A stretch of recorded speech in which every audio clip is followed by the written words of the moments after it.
ہمارے چینل پاک ٹائم کو لائک کریں، سبسکرائب کریں اور ساتھ ہی بیل آئیکن کو پریس کریں، آپ کو اپڈیٹس ملتی رہیں گی۔ بسم اللہ الرحمن الرحیم۔ السلام علیکم ناظرین۔ مریم اورنگزیب بھی کرونا وائرس کا شکار ہو گئیں، دعاؤں کی اپیل کر دی۔ جی ہاں ناظرین، ملک کے مشہور معروف سیاستدان جان لیوا کرونا وائرس کا شکار ہو گئے۔ نجی ٹی وی نیوز کے مطابق مسلم لیگ نون کی رہنما مریم اورنگزیب اور ان کی والدہ طاہرہ اورنگزیب میں کرونا کی تصدیق ہو گئی ہے۔ انہوں نے کرونا کا ٹیسٹ کرایا جو مثبت آ گیا ہے، جس کے بعد وہ قرنطینہ میں چلے گئے ہیں۔ اس سے پہلے مسلم لیگ نون کے رہنما اور سابق وزیر اعظم شاہد حقان عباسی بھی کرونا وائرس میں مبتلا ہو گئے۔ انہوں نے کرونا کا ٹیسٹ کرایا جو مثبت آیا ہے۔ شاہد حقان عباسی نے خود کو گھر میں قرنطینہ کر لیا ہے۔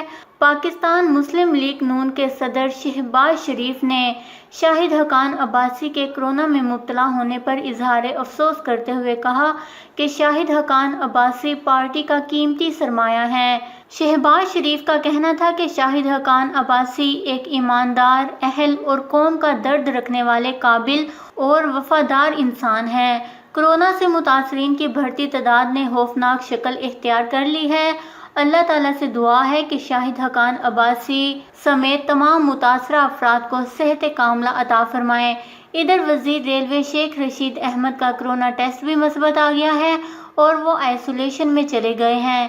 شیخ رشید کو بظاہر کرونا کی کوئی علامت نہیں، تاہم وہ ڈاکٹرز کی ہدایت کے مطابق 2 ہفتے قرنطینہ میں رہیں گے۔ واضح رہے کہ ملک بھر میں کرونا وائرس کے مریضوں کی تعداد 1,03,660 ہو گئی ہے، جبکہ 2,075 افراد جان بحق ہو چکے ہیں۔ اللہ تعالیٰ کرونا میں مبتلا تمام انسانوں کو صحت یابی عطا فرمائے، آمین۔ اس خبر کو لے کر اپنے قیمتی رائے کا اظہار نیچے کمنٹس میں ضرور کریے گا۔ ہمارے چینل کو سبسکرائب کریں، آپ کو لیٹسٹ اپڈیٹس ملتی رہیں گی۔